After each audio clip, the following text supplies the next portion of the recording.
Black Widow should have been played by a black woman or a spider. Hi everyone, it's Greyson, and this is Greyson Talks Everything. If you're new to the channel, welcome, and if you're not new and are returning, welcome back.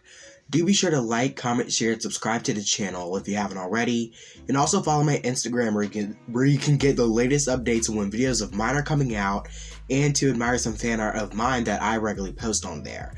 You should see some images of my Instagram, or some of my Instagram posts coming up on the screen right now. And the link to my Instagram is always in my description, but if you want to know my Instagram right now so you can follow me immediately, that my username should be showing up on the screen right now as well.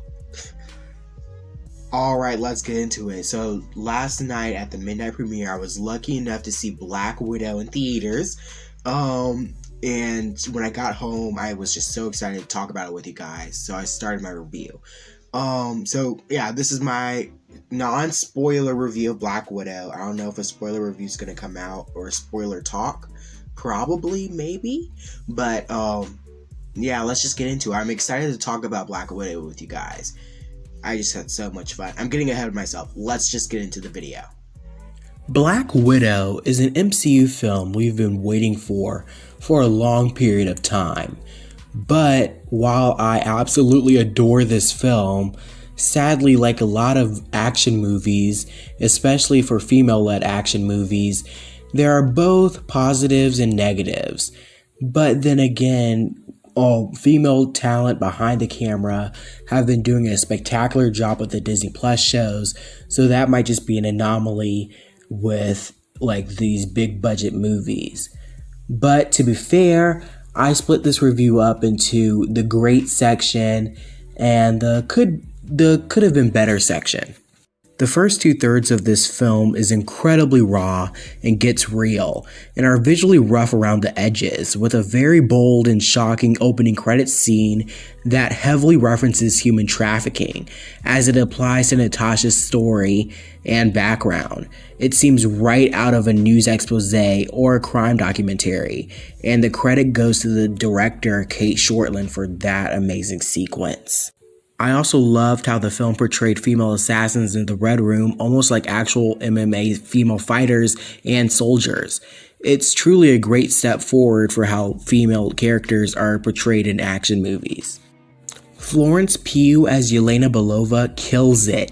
She truly gave one of the best acting performances in the entirety of the MCU, on par with Robert Downey Jr. as Iron Man.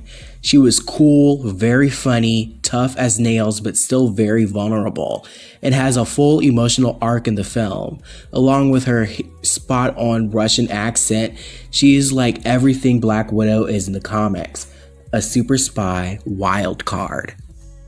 And when it comes to both Black Widows, it was nice to see them operate as both goal-oriented super spies and as sisters, which, on behalf of Scarlett Johansson and Florence Pugh, have an amazing sister dynamic. The physical movements and action sequences featuring Taskmaster were awesome, so were Scarlett Johansson's and Florence Pugh's, to be fair. And the end credits scene also gives a nice solid end to the movie, while also setting the next phase of Yelena's emotional journey throughout Phase 4. While Taskmaster's fight sequences were excellent when he's on screen, he's severely underused and underdeveloped.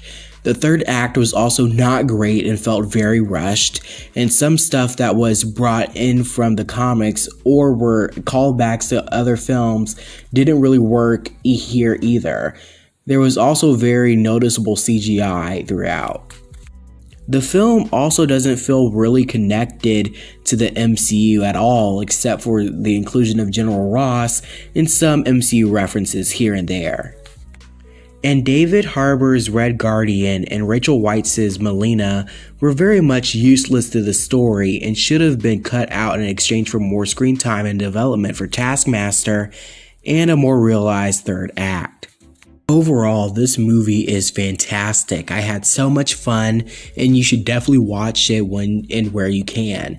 It's really worth it in my opinion, despite its problems, because the stuff that's great about this film heavily outweighs the bad. So that's my non-spoiler review of Black Widow. What did you think? Share your thoughts down below, and don't forget to like, share, and subscribe to my channel.